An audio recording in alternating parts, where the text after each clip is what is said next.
चार student school हो गई है ना मैंने बहुत ही जोर लग जाएगा कहाँ बतिया कोना बा वीडियो रिकॉर्डिंग प्राइस अरे कोना वो सेंसर है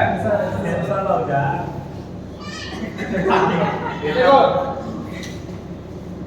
सिद्ध करे सवाल का टॉपिक होगा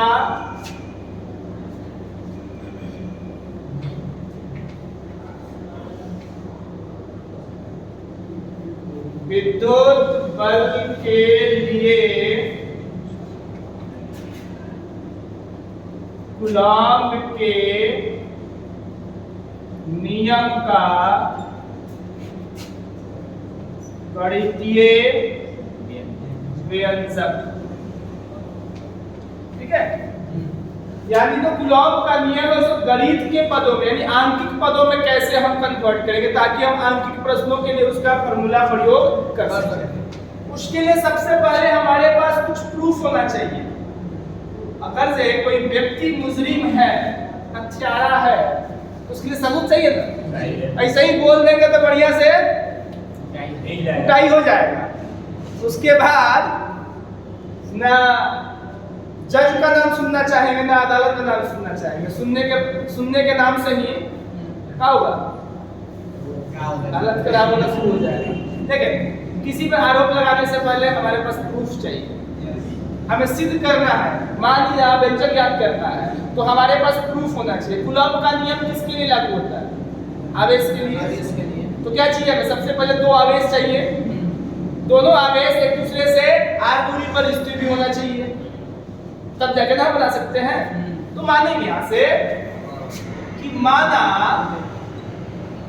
Q1 तथा Q2 दो आवेश एक दूसरे से r दूरी पर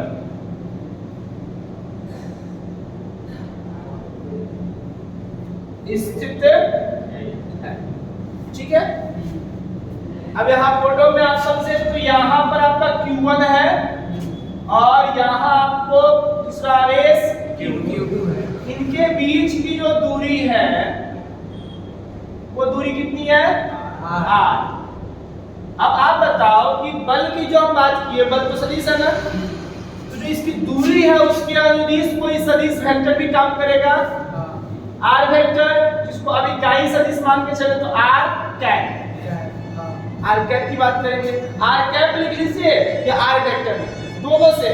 अब कैप में अंतर बस इतना है, कैप केवल मात्रक सदिश के लिए प्रयोग होता है। अगर 11th क्लास की फिजिक्स के दूसरे चैप्टर को आप पढ़े हो ध्यान से उसको मिलेगा कि जो इकाई सदिश होता है, एकांक सदिश होता है, मात्रक सदिश होता है, जो कि एक ही है, उसके लिए संकेत होता है कैप। और ऐसा अगर जो लिखते हैं तो इसका मतलब कोई स्पेसिफिक नहीं होता, ये सदिश है इतना तो क्लियर हो जाएगा, लेकिन ये एकांक है कि नहीं है ये क्लियर नहीं होगा। तो हमारे पास इस दूरी के अनुदिश जो सदिश होगा एकांक वो क्या होगा? r cap. अब आते हैं, अब जब हमारे पास दो आवेश हो गए वो r दूरी पर स्थित है तो कूलॉम्ब का नियम लागू हो सकता है। यहाँ लिखें क्या? इसलिए कूलॉम्ब के प्रथम नियम से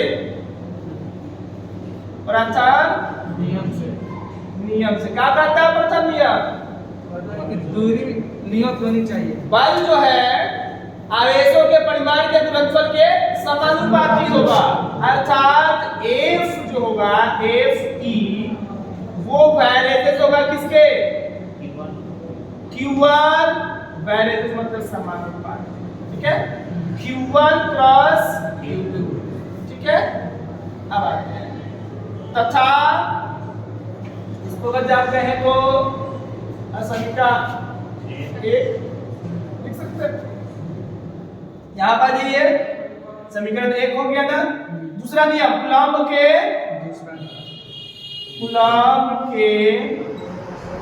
दूसरे नियम से।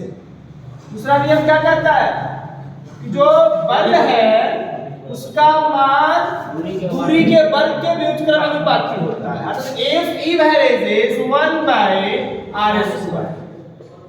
हो गया, एक और दो से, एक और दो से, जब ये इसके समानुपाती ये इसके समानुपाती तो दोनों मिलकर समानुपाती होगा, यानी यहाँ हो जाएगा आपको एफ ई का मान वैल्यू हो जाएगा Q1 गुणे Q2 बट्टा आर स्क्वायर।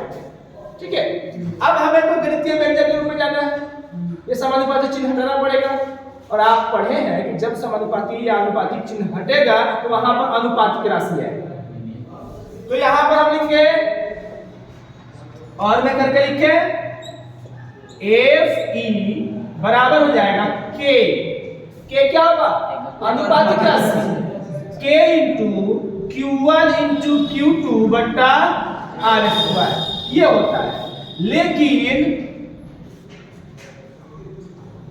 एसआई पद्धति में जो के का मान होता है, के बराबर 1/4 पाई इप्सिलॉन 0 होता है, जहां इप्सिलॉन क्या है,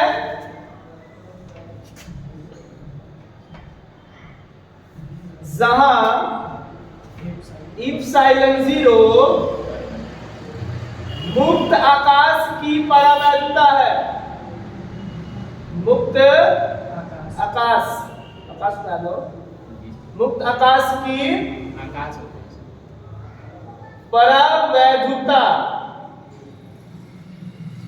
है, जिसका मान होता है epsilon 0 equal to 8.854 into 10 power minus 12 coulomb square प्रति न्यूटन मीटर स्क्वायर।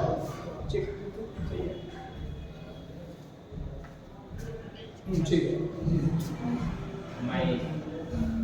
सही है।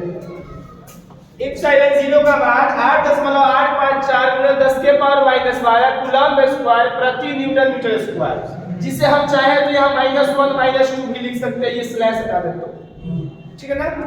इसका मान होता है, और ये ध्यान रखें कि आपके 12th के बोर्ड एग्जाम में ये आपका एक ऑब्जेक्टिव सवाल है, पूछता है कि इप्सिलॉन 0 का मान क्या होता है।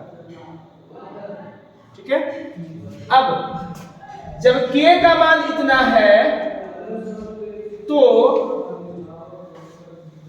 तब आप लिख सकते हैं कि f e बराबर k के बदले 1/4 पाई इप्सिलॉन 0, तो यहां लिखेंगे 1/4 पाई इप्सिलॉन 0, और गुणे क्या होगा Q1 गुणे Q2 बट्टा आर स्क्वायर, ये आपका गणितीय व्यंजक हुआ।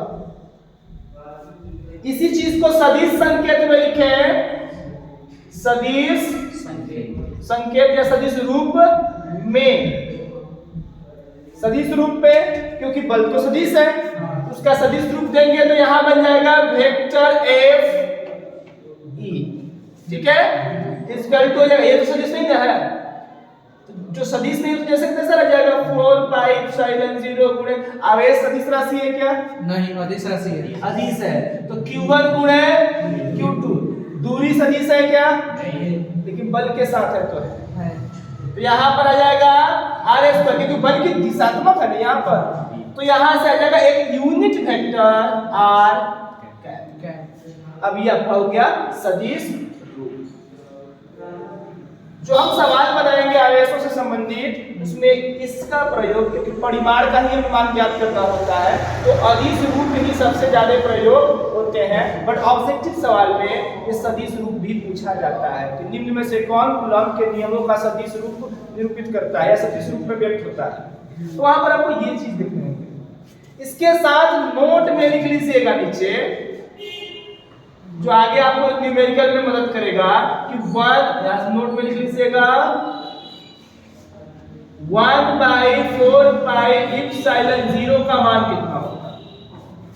इसका मान आपको होगा, क्योंकि आप पाई का मान तो हमको 22 के साथ मालूम है, इप्सिलॉन 0 का मान ये हो गया, पूरा काटाकुटी कीजिएगा तो निकल के आएगा इसका मान 9 × गुणे 10 के पावर 9 न्यूटन मीटर स्क्वायर प्रति कूलम स्क्वायर। कितना है? ये नोट में रख लेंगे, क्योंकि जब भी हम सवाल बनाएंगे दो आवेश का मान दिया गया हो, उनके बीच की दूरी दी गई हो, तो F का मान निकालने के लिए आवेश का तो रख लेंगे मान, दूरी का भी रख लेंगे, इसका मान कहां से आएगा? तो ये वाला मान ऐसा ही वजह से मिलता है आपको 9 गुणे 10 के पावर 9 न्यूटन मीटर स्क्वायर प्रति कूलम स्क्वायर। इसका मान प्रयोग करके हम इससे बल का मान निकाल सकते हैं। क्लियर है जी। यहाँ आपको व्यंजन यही दो प्रयोग करते हैं। मिलते हैं अगले क्लास में। ठीक है। आज के लिए